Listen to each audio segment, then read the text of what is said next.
বিশ্বকাপ শুধু নতুন নায়কের জন্ম দেয় না, বিদায় জানায় অসংখ্য কিংবদন্তিকেও।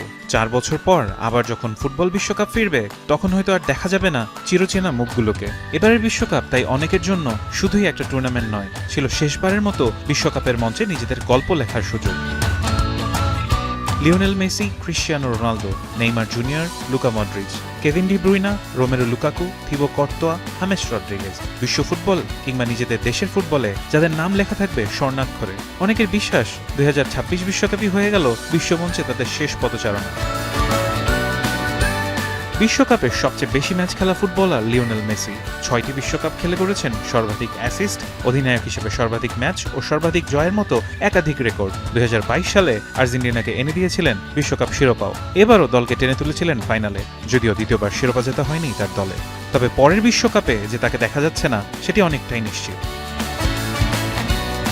চিরপ্রতিদ্বন্দ্বী ক্রিশ্চিয়ানো রোনালদো খেলেছেন 6টি বিশ্বকাপ। প্রথম ফুটবলার হিসেবে 6টি ভিন্ন আসরে গোল করার কীর্তি করেছেন তিনি। তবে বিশ্বকাপ জয়ের সুযোগ হয়নি এই পর্তুগিজ মহাতারকার। 41 বছর বয়সে এই স্ট্রাইকারের পরের বিশ্বকাপ খেলা হচ্ছে না, সেটিও অনেকটাই নিশ্চিত।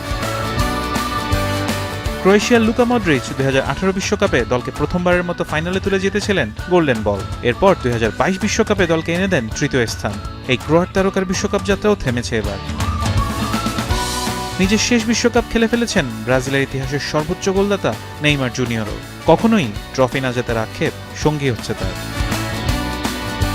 2014 বিশ্বকাপে 6 ম্যাচে 6 গোল করে গোল্ডেন বুট জিতেছিলেন হামেস রদ্রিগেজ। এরপর আর খুঁজে পাওয়া যায়নি তাকে।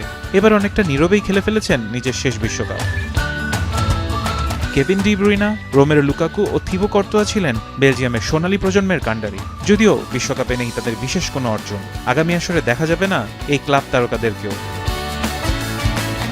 সময় থেমে থাকে না, নতুন তারকারা আসবে, নতুন গল্প লেখা হবে, কিন্তু এই কিংবদন্তিদের অবদান কখনোই মুছে যাবে না। ফারহান ইহসান, এখন।